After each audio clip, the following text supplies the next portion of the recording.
Okay, good morning, everybody. Come on down. Come on into the church this morning. As we start our service today, we're all going to sing Here in This Place. Please join me.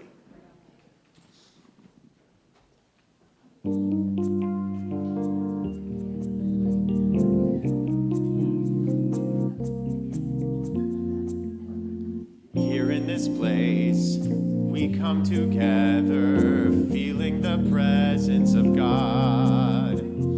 Here in this place, one with each other, knowing who we really are. Then we are called to carry our light and shine it all over the world. Here in this place, we find acceptance. Here in this place, we find connection. Here in this place inside, we find the presence of God. We find the presence of God. Good morning, everyone, and happy Sunday. It's good to see your beautiful faces this morning. I want to welcome you to our thriving community where we know the truth which makes us free and where we get to choose the level of consciousness in which we will live. My name is Bonnie Chase, and I'm just so happy to be here with you this morning. If you're joining us on the live stream, just know that you're going to be part of this wonderful energy we will create together. Unity is a positive, practical, progressive approach to Christianity that's based on the teachings of Jesus and the power of prayer. Unity honors the universal truths that are found in all religions and respects everyone's individual right to choose the spiritual path that's right for them. This morning, we're delighted to welcome back Bruce Price, who will... And Bruce is going to answer the question, is understanding overrated? And now please stand as we share our opening song.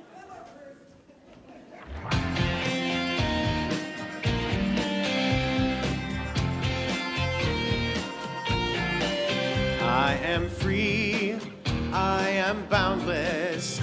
There is nothing holding me down. I can breathe, I see my choices. I am free right now.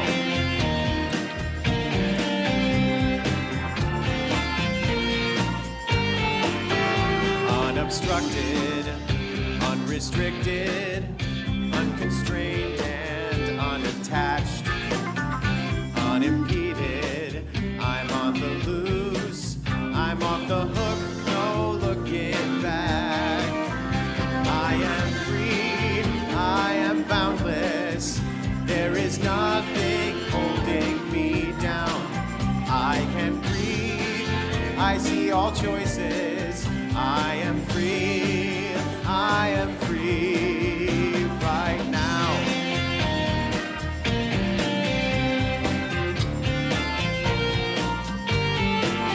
My load is light, my burden breezy. I am dancing on a cloud. My love is flowing, easy going. My heart is singing right out loud. I am free, I am boundless. There is nothing holding me down.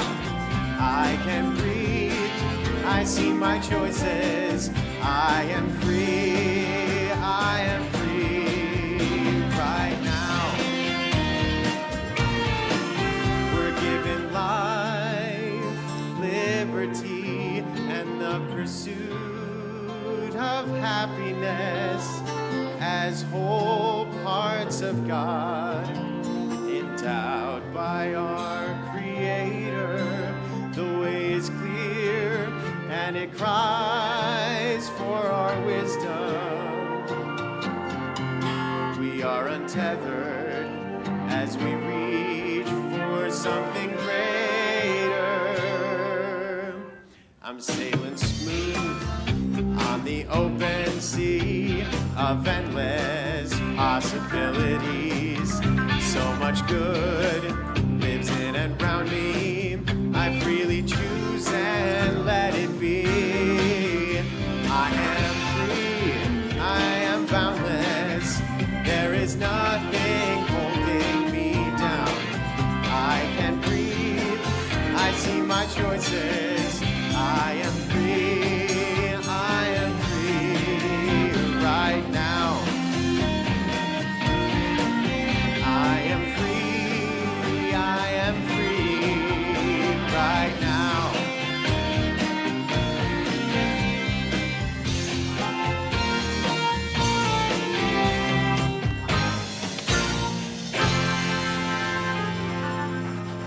Please remain standing as we repeat our church affirmation together.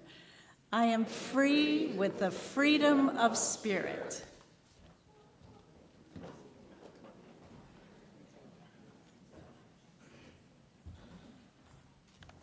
Good morning. My name is Barbara, and the daily word for today is divine order.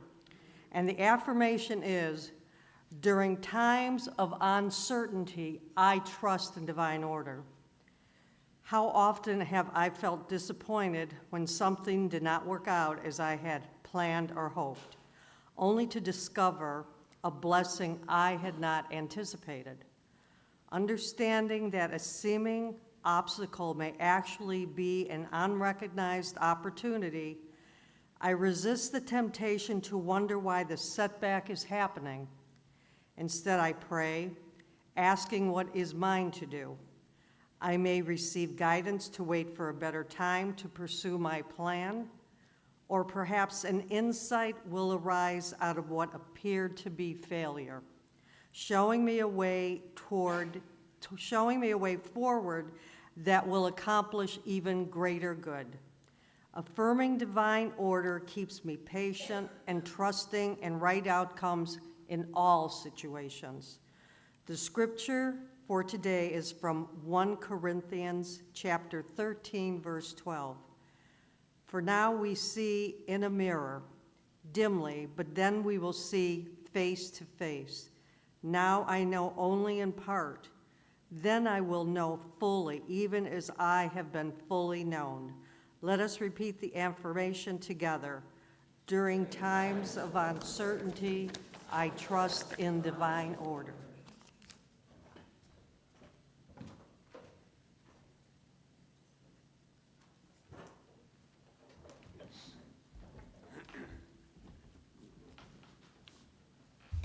Now join me in singing the Lord's Prayer.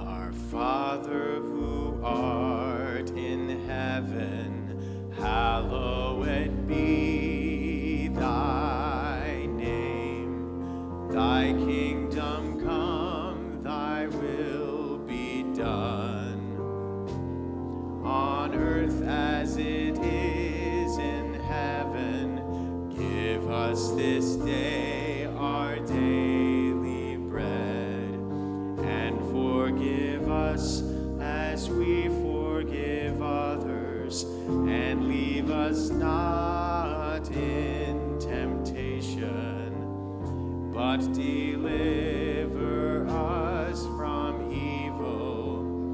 For the kingdom and the power and the glory are yours forever. Amen.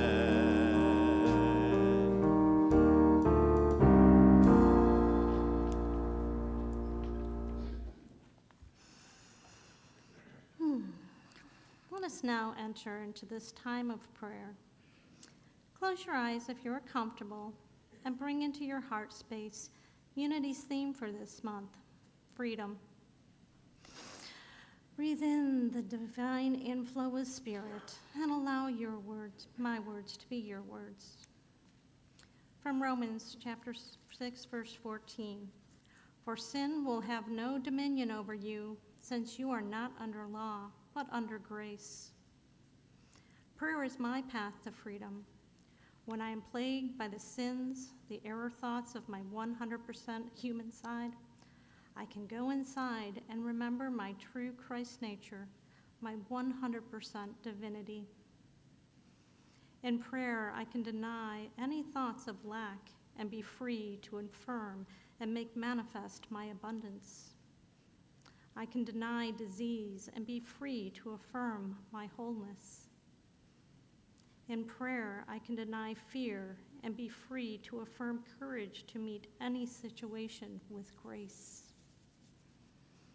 I can deny worry and be free to affirm my ability to see things rightly. In prayer, I can deny self-doubt and be free to affirm the confidence I need to take the next right step of what is mine to do. I can deny any guilt, regret, or resentments against myself or others and be free to affirm forgiveness. In prayer, I can deny despair when confronted by the violence in the world and be free to affirm peace and raise the vibration within myself and within the world. I can deny any separation in any form from my fellow man, beings, or nature, and be free to affirm and explore our connections. In prayer, I can deny any separation from spirit and be free to affirm I am the Christ expressing in my unique form momentarily on this earthly plane. Please take a moment now to pray either silently or loud for your freedom or for the loved ones of your choice.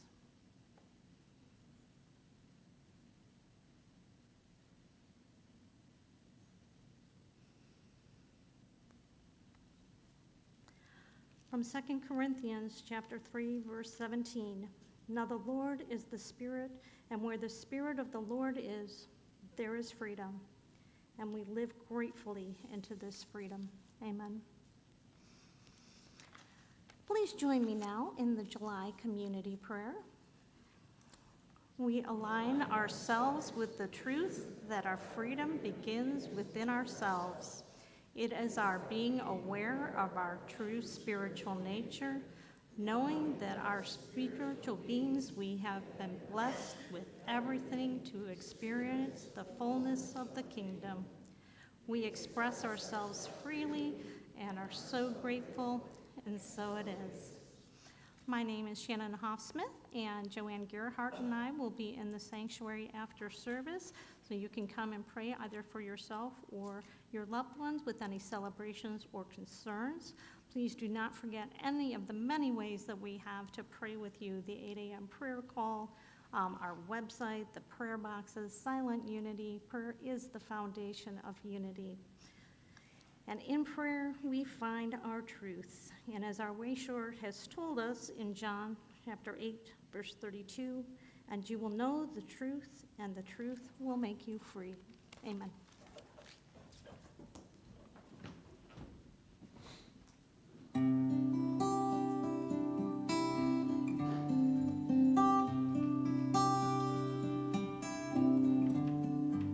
The secret of life is enjoying the passage of time. Any fool can do it. There ain't nothing to it. Nobody knows how we got to the top of the hill. But since we are on our way down, might as well enjoy the ride. The secret of love is in opening up your heart. It's okay to feel afraid, but don't let that stand in your way.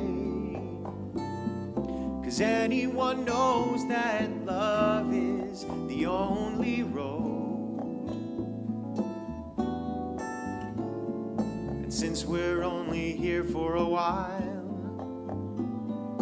might as well show some style. Give us a smile, isn't it a lovely ride?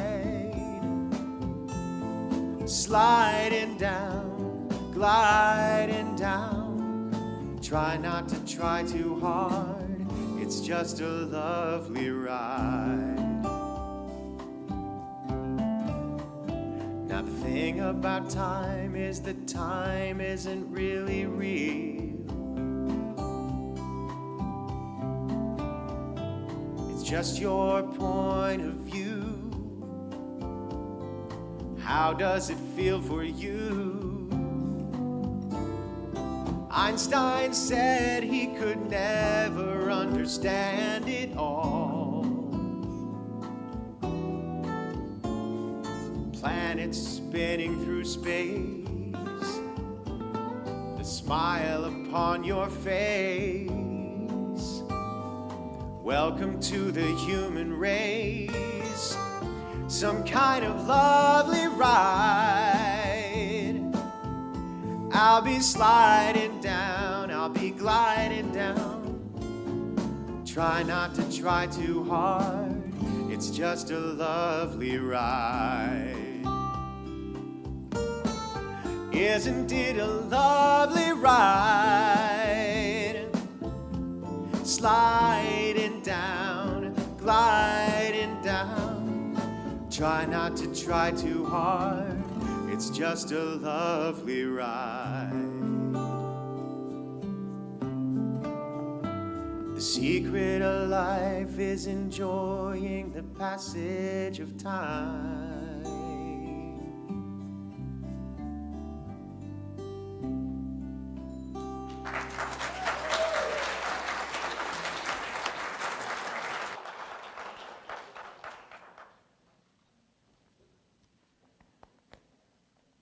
So let's enjoy this passage of time as we relax into a few moments of meditation. I hope everyone feels safe and comfortable, so you can just set aside concerns, worries, any confinement of thought that is standing in the way of the freedom of your enjoyment in this moment. I'm thinking about peace.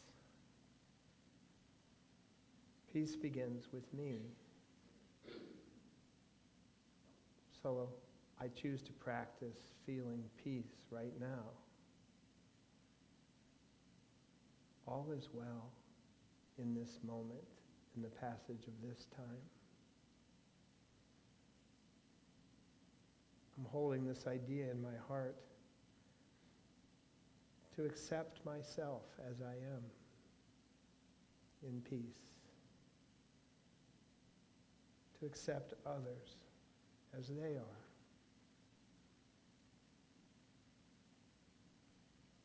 In my confidence and trust in the elevation of our collective consciousness held together in the nurturing embrace of love.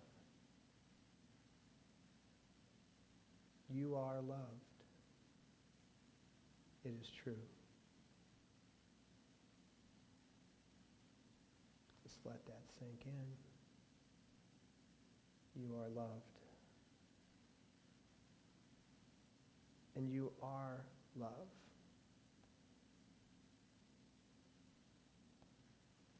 Just as you are being love.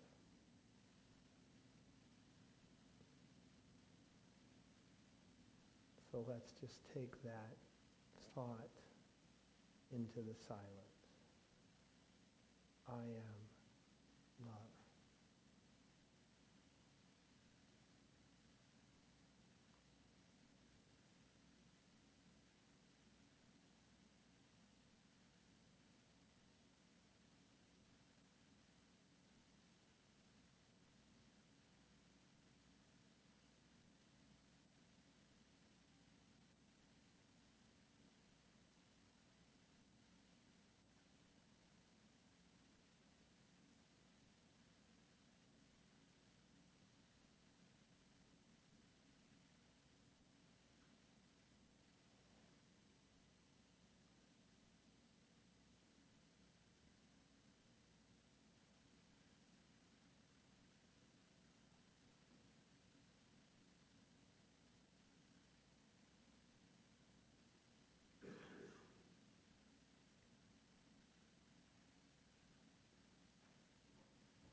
I call forth and claim a blessing upon this moment.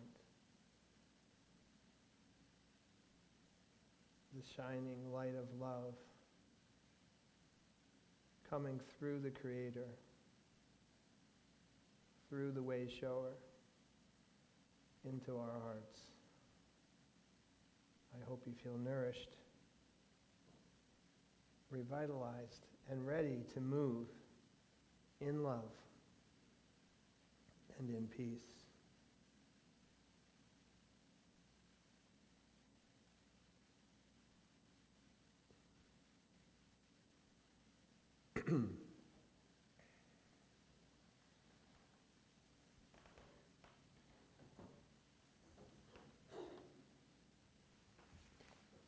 Is understanding overrated?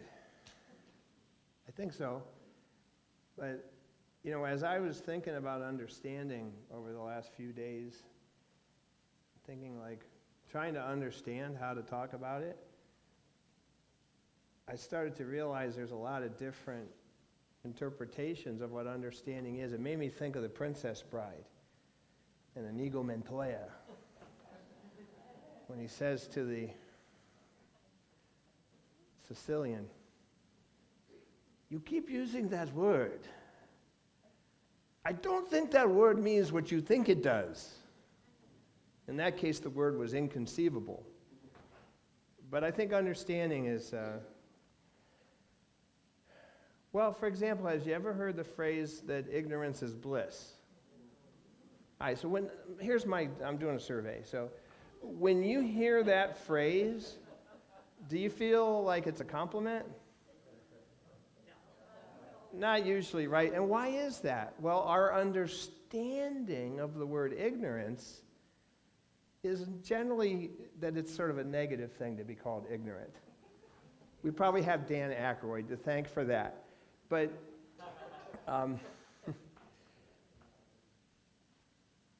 ignorance is bliss.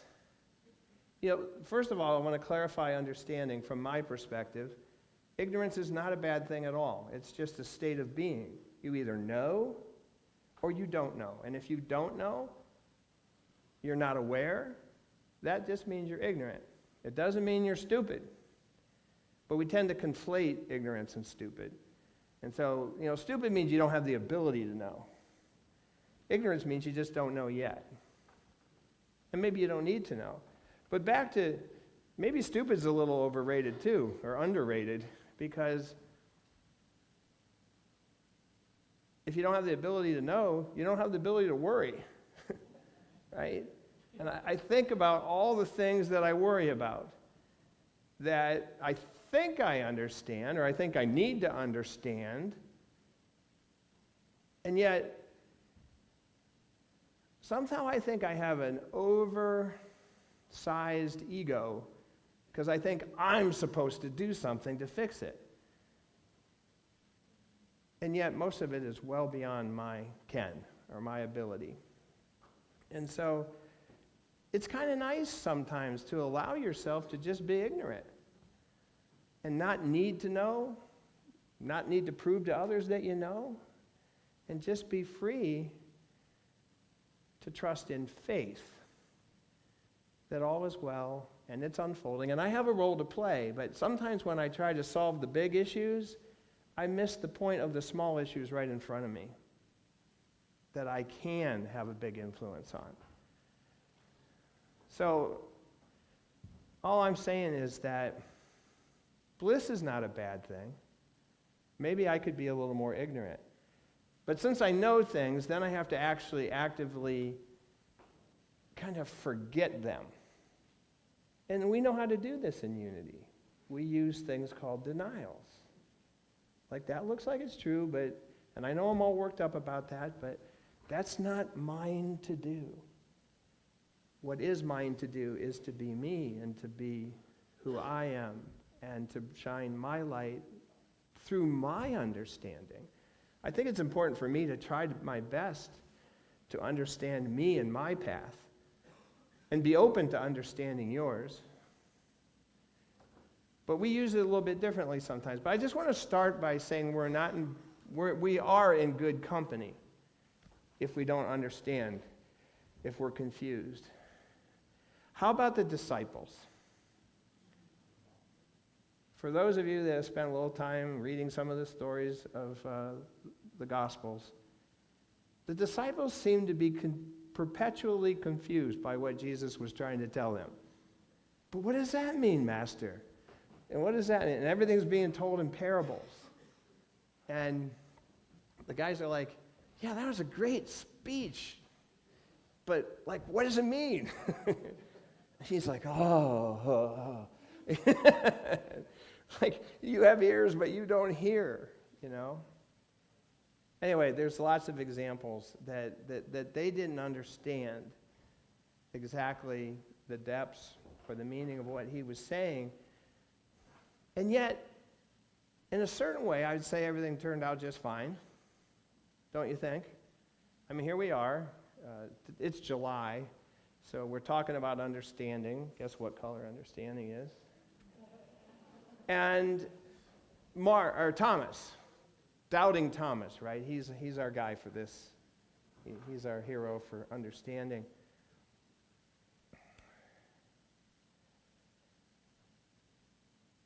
I think at a certain point in time, at the moment that you need something, if you have faith, it'll be there for you. That's uncomfortable.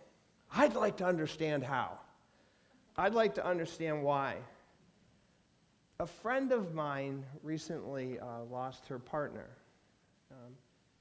He was older, but he had kind of a surprise heart attack, and as was his wish, he died pretty quickly.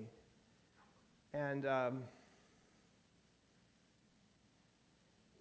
she's in the energy of that, and is a strong energy. They had a very strong connection, and she's one of the people that I've met in my life, and I know there's people in this room that are more in tune to mysticism, maybe than I am, certainly more than me, and who she calls it second sight. But there's times that she just feels that she's able to receive very clear messages from the beyond, whatever that is, beyond the obvious. I'll just leave it at that, because I'm not really sure how far the limits are for where beyond starts. But I know that I have met people that are very mystical and really have faith in that.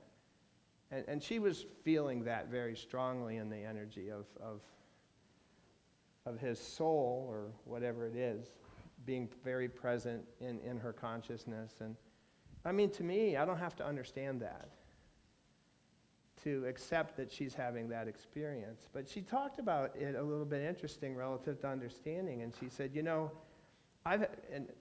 years ago I had an interaction with her where she was in a very active state, and I just felt to me like she was channeling wisdom, and I actually did a little work with her around that. And she said, you know, it's not there all the time. Some people say, well, if you have all these abilities, why don't you go on TV and talk about them? And she said, the way I understand it, it doesn't work that way at all. She said, for me, it comes and it goes. But it seems like when I need it, it comes to me. And it serves me, and I do my best to serve it and to honor it. And she said, I don't really understand it either. But I know I have this experience, and I believe in it. And so I'm working on the idea that I think belief is way more empowering than knowing. Or I don't want to say knowing, understanding. So let me talk a little bit about understanding. Sometimes we use understanding, or the need for understanding, as a protection or a distraction. Like we're confused, or we act confused. So in this example, I think about interactions I might have with Nikki. You know, my little guinea pig right there. She's my partner in the laboratory of life. I test her. But you know, sometimes the truth is I do understand, but I pretend not to. Now, to be fair to me, I don't think I'm consciously planning this out. It's really more after the fact that I notice, yeah, I kind of knew what she was getting at, but I acted dumb. Which is really dumb. This is not ignorance. This is dumb, all right?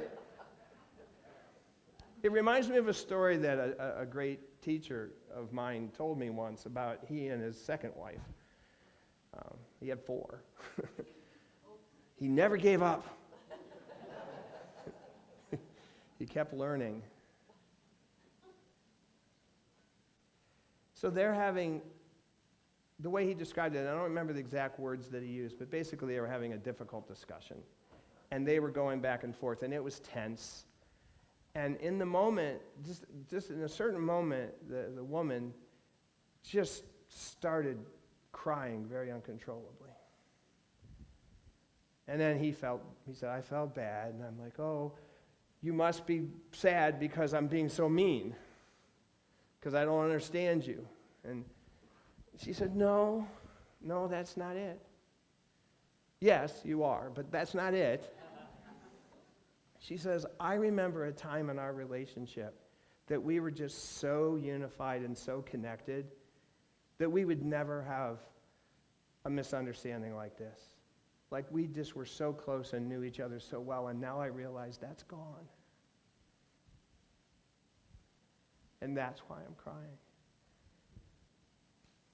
So I think that a lot of times we might use misunderstanding or confusion and then the need to do it to like stick up here on the mental plane to protect our hearts from feeling, from closeness, from intimacy. I need to understand. Oh, no, you just need to say you love me. Just be with me.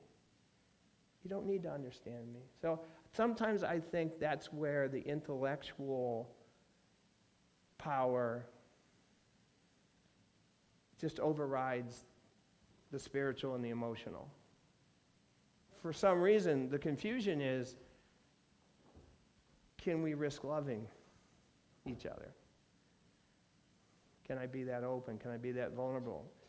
And maybe I'm speaking, I totally believe, or let me just say this, as I understand it, almost everything I say to you is autobiographical. So I'm speaking everything from my pursuit of understanding and wherever I am on my sense of clarity. I don't know if any of this is true for you.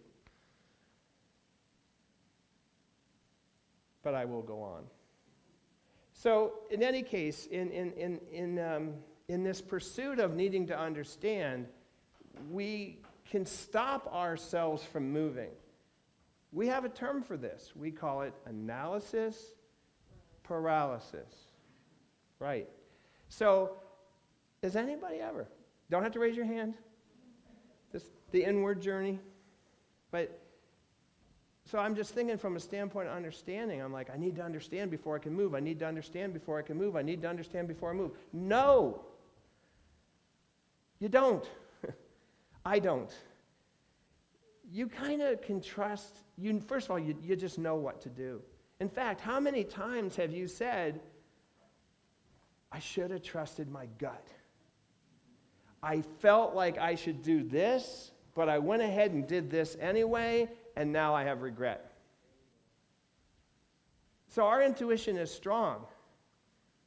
It's interesting that we sometimes hit the override switch and don't trust it, don't believe it, and actually don't indulge in spending more time in our feelings and beliefs and intuitive spiritual guidance than our intellectual need to understand. Some of that has to do with the desire to be right. We'll come back to that. Because I want to talk about an awareness that I got while I was noodling through this with Nikki last night. And I'm not quite sure what to do with, I don't even understand how to give this message. So it's just really interesting to me. But I realized I spent a lot of my life living in regret. And what does that look like? Well, I would just do something, and it would cause some sort of consequence, and generally an upset in an interaction with another person or group of people, where I'd end up saying something stupid or hurting somebody's feelings or just overreacting. Sometimes I do that, very loudly at times. Fly off the handle, whether it's exuberance or anger. And then I really, really struggle. I have in the past. To just forgive myself for that. So I'm sitting there, and it even happened to me yesterday. That's why I was like, oh, I feel so bad right now. I didn't really do anything terrible, but I felt bad. And I was like, wow, I don't like this. What's wrong here, And I realized I was living in regret. I was judging myself for something I had done. I don't even know if anybody else was judging me for it. They probably were. They might have been, they might not have been. But I realized it's not really about them. It's about how I'm judging me. But then from that place, and so when I'm in judging me, I get smaller and weaker and stupider. Maybe not ignorant. And from that energy, I don't express from my best self. But I have a certain desperateness to fix it. I want to feel better. I want my perception of how they feel about me to be better. I want to do something to compensate for what I feel like I've done. And then I end up usually trying too hard to fix it, because nothing really probably needs to be fixed in the first place. Except for, and then actually I make it worse. And then I have a new thing to regret, and the cycle has continued. And I realize that there's times in my life I look like, well, I was really stuck in a funk. Sometimes it lasts for a few minutes, a few hours. Sometimes it's lasted for, I don't know how long, maybe really long periods of time. Because I couldn't break out of the idea of simply accepting me. I always went down the path of I need to understand, and they need to understand, and we need to talk it out. But what I'm learning is that a lot of times all that's needed is just a little bit of love. A little bit of love for me, that I'm okay, even though I make mistakes, even though I do dumb things. People still actually love me. And even if nobody else loves me, I believe that God does. Because if you're all alone, I remember one time I started to tell you guys a story about Rabbi Schneerman in New York. And in the middle of the story, I forgot it. I just remembered it.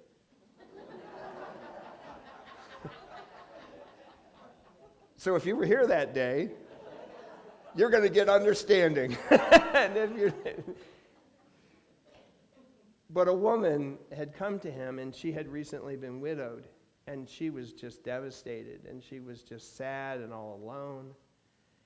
And he came to her, like people just come to him. That's well, he's gone now, but I mean, he was like the guru of whatever that part of Brooklyn is, and just a huge figure. There's a book about him. It's called Rebbe. But anyway, she comes and he sees her, and they pray and they have a gracious moment, and he says, "You're never alone, because God is always with you."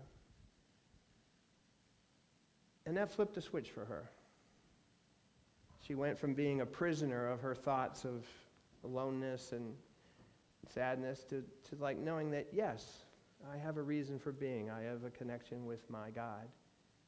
My God would never abandon me. And that's about her faith. I'm not saying you have to adopt her faith, but that idea that even if we don't understand God, our faith in that idea of God is something that never leaves us.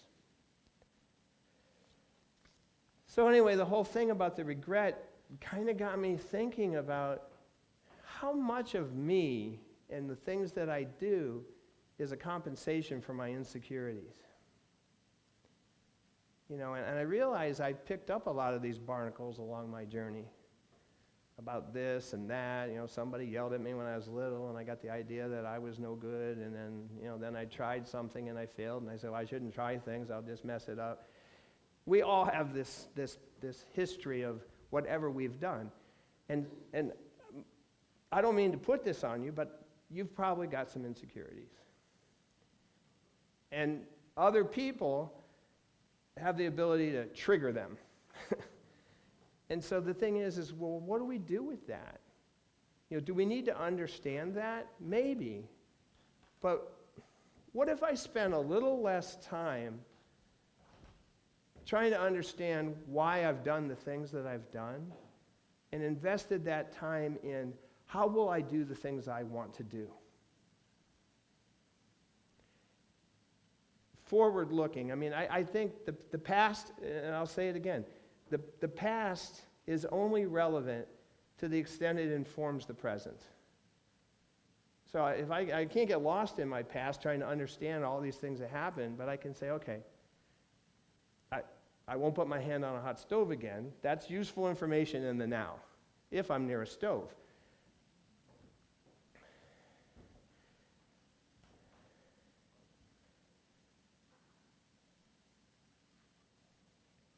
The other thing I want to say about understanding being overrated, and I don't want to dive too deep on this, but I want to at least acknowledge that we use understanding as a weapon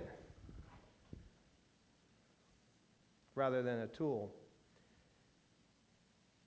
Especially when we don't have a big enough acceptance for the fact that the way I understand things and the way I think things ought to be based on my understanding is not the law of the land.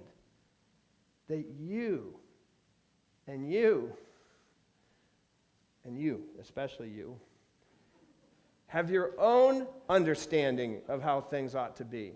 And it may or may not be anything close to mine. We see this a lot in religion. People will quote the scripture.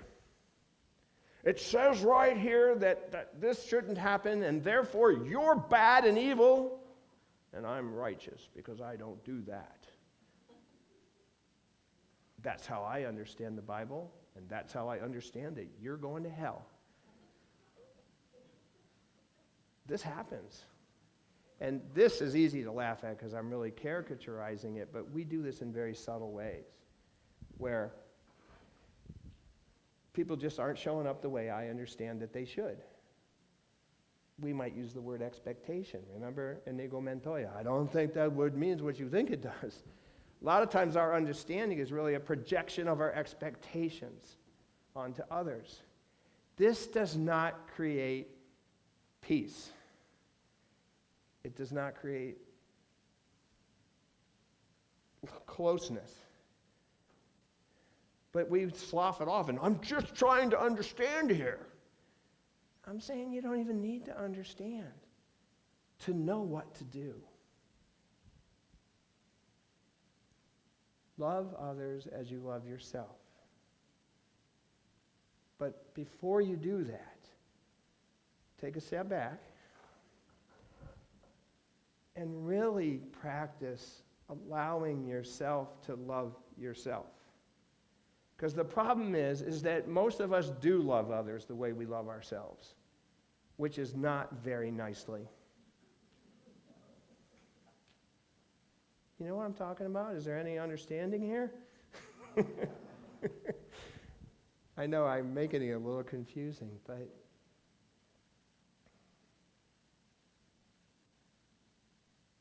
sometimes it's just not easy to even understand that you're not loving yourself to the level you deserve. Because you got these regrets and you got these insecurities and you feel like you're imperfect. And you are. So what? You are loved. And you love. And you want people to know that you love them, and you want to know that they love you too.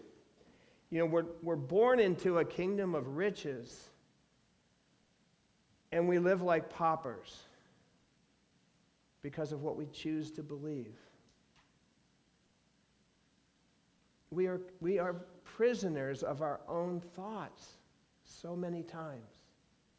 And we think the pathway out is understanding, and I'm saying that's overrated. The pathway out is compassion. It is an opening of our spiritual understanding, and that lives right here in our heart. And so, I'm excited because I feel like I love myself a little bit more today. and Nikki said she loved me too.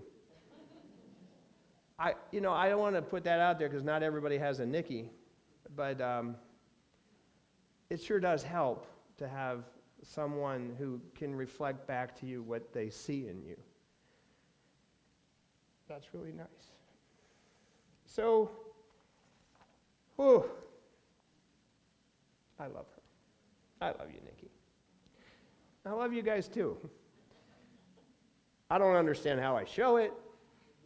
You probably don't understand it. Doesn't look like any love I've ever seen. Relax your expectations. Disappointment comes from expectations. No expectations, no disappointment. Just accept that I love you. You don't need to understand it. But at the same time, just sort of as parting words of whatever words, you can call it wisdom if you want. I'm not quite sure. I think it's wisdom. But that's my understanding, not yours, right? But I think understanding is important. Like we expand our understanding. We grow and we learn and we try things and these things are things that work for me and these things that don't. So understanding is a good thing.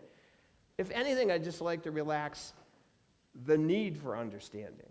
Like if you find yourself in the need for understanding, come back to your heart. Because you probably are facing a moment that your mind isn't going to get you through, but your heart will. And then your heart will grab your mind and bring it along. Lead with your heart. So here's your homework. Oh, did we have a spiritual?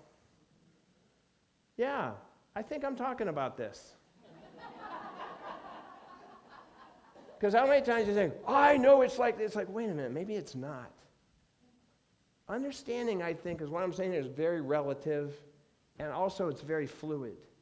How can you be learning and not be re-examining this? So here's some things to do. Keep learning. Continue, and this is an important word, continue to humbly seek understanding. Recognizing your understanding is uniquely yours. Even when it appears to be the same as others, there are always differences, and there are opportunities in those gaps for us to become synergistically greater than ourselves with others. Be skeptical of the feeling of confusion. Be aware of confusion, but do not feed it. Okay, I'm confused. Do I need to fix that? Am I using this confusion as camouflage for something more vulnerable or more intimate that might be coming into my field? Center on your heart, activate your faith, and lean into intuition when you feel confused. I'll say that again. When you feel confused, center on your heart, activate your faith, and lean into intuition. You'll find the path will unfold for you. Reduce the investment and the need to understand. Simply believe in yourself, believe in others, accept yourself as you are, accept others as they are, love yourself as you are, and love others as they are. Act in accordance with your heart and encourage others to do the same. And if we're doing this, as I just described it, as we do these things, we'll be so busy making things happen. I actually believe what we'll be doing is creating heaven on earth we will be so devoted to living our best life, we won't have much time or interest to spend on searching for understanding why we did what we did before.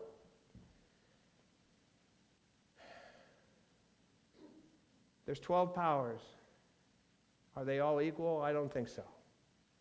Because the number one is faith. Our way shower, the Nazarene, said to us, I will build my church upon this rock of Peter, who is faith. So build your house upon the faith of rock and understand this. All is well.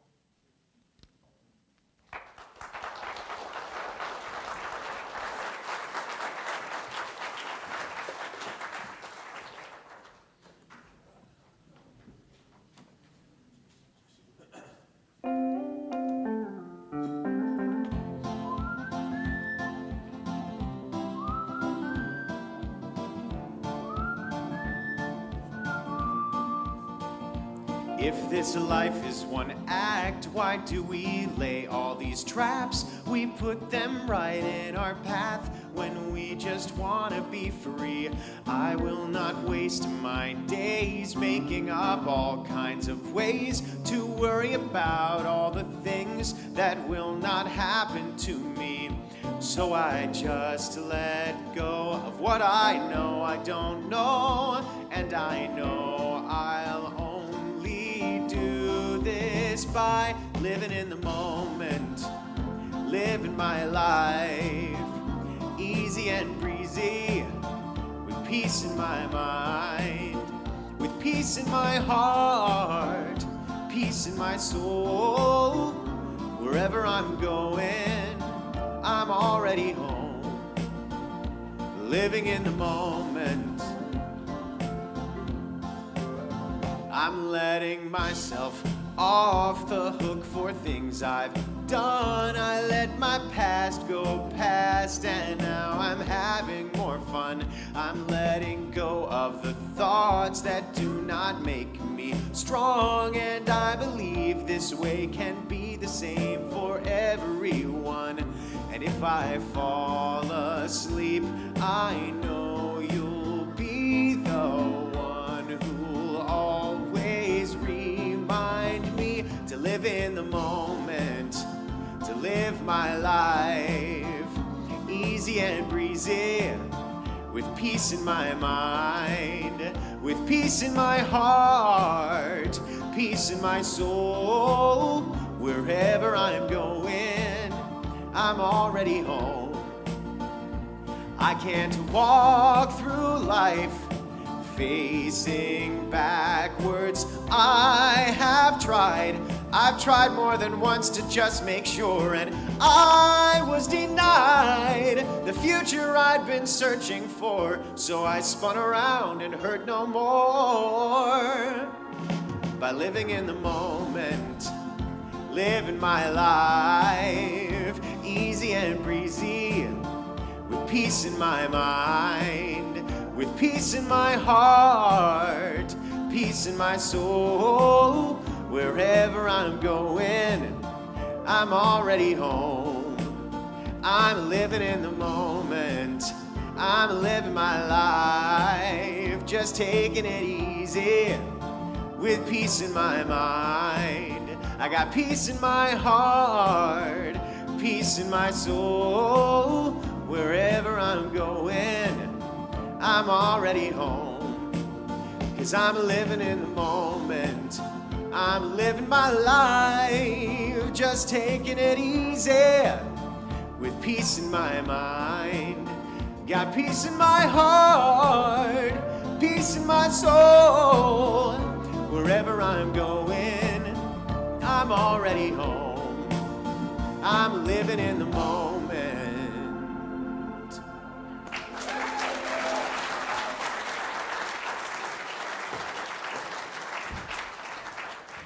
Eric, we really appreciate you.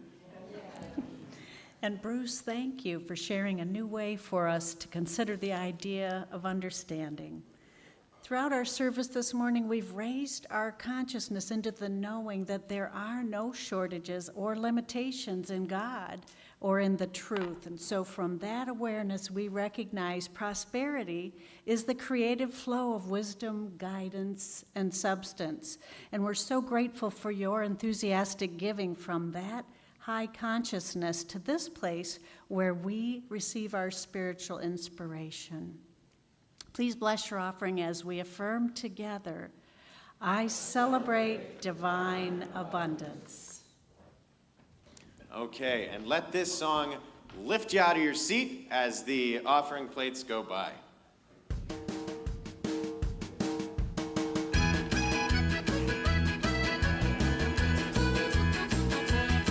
There are at least 100 ways my good is coming to me.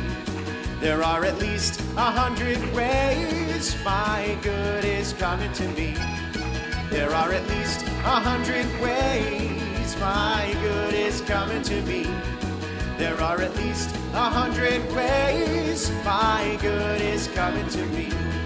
At least 100 ways for me to believe. And countless blessings that I now receive. There are at least 100 ways my good is coming to me. There are at least 100 ways my good is coming to me. There are at least 100 ways my good is coming to me. There are at least 100 ways my good is coming to me. At least 100 ways for me to receive. And I embrace my good, and so I believe. There are at least 100 ways my good is coming to me. There are at least 100 ways my good is coming to me. There are at least 100 ways my good is coming to me. There are at least 100 ways my good is coming to me. Yeah, my good is coming to me. Oh, my good is coming to me.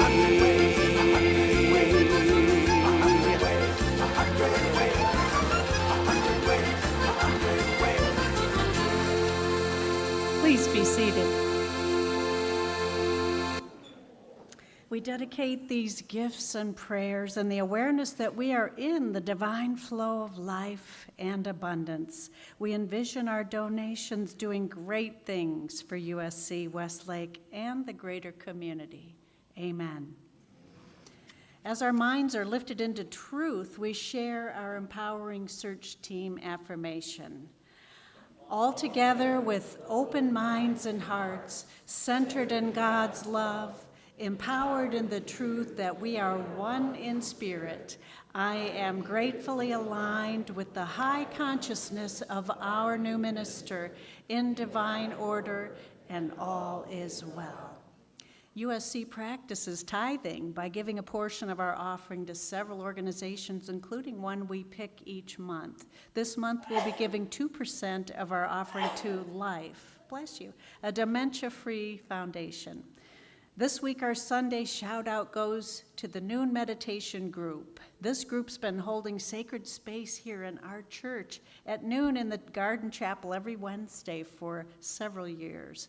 These individuals take turns leading the unity prayer service and holding a high consciousness of prayer for individuals, for our community, and for the world. Will the team please stand and remain standing for our unity blessing? Kathy Ginter, Jan Casey Lieber, Joanne Gerhardt, Susan Armstrong, Marilyn Velkerding, and Roberta McLaughlin. Please join me in the unity blessing. Friends, we love you, we bless you, we appreciate you, we behold the Christ in you. Thank you. Please be seated. We hope that our time together has inspired you to grow into the person that you're meant to be and to find a transcendent way to live, no matter what the circumstances of your experience. Our fifth unity principle reminds us that it's not enough to just know these truths. We have to practice them. I know I do. So one way you can do that, this Tuesday, the 16th, join our monthly community luncheon at noon. Linda Thunberg will be speaking on Edgar Cayce, the Sleeping Prophet. We're going to learn about him, his readings, the Association for Research and Enlightenment, and more. Bring a brown bag lunch. You can sign up out on the turnstiles or call the office if you plan to attend. Our Wizards of Acoustic Guitar benefit concert is just 5 days away, this coming Friday at 7 p.m. Be sure to get your tickets after the service today in the community room or online throughout the week. Your support is what's going to make this concert and fundraiser the best one yet. Take a look at our website and the bulletin insert for all the other ways that you can expand your consciousness, connect with others, and just have fun. We are so glad you came this morning. If you're here in person, join us in the community room for coffee, for fellowship. You can get a good look at the auction and raffle items for the Wizards program, and you can buy tickets. If you're new and you'd like more information about us, there's welcome bags out in the foyer, green bags that you can take. Our guest speaker next week is Michelle Coles, and our soloist will be Elise Panahall. And now please stand. The kids can come on up and join me as we sing our closing songs, and then go and be the light.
We are the light of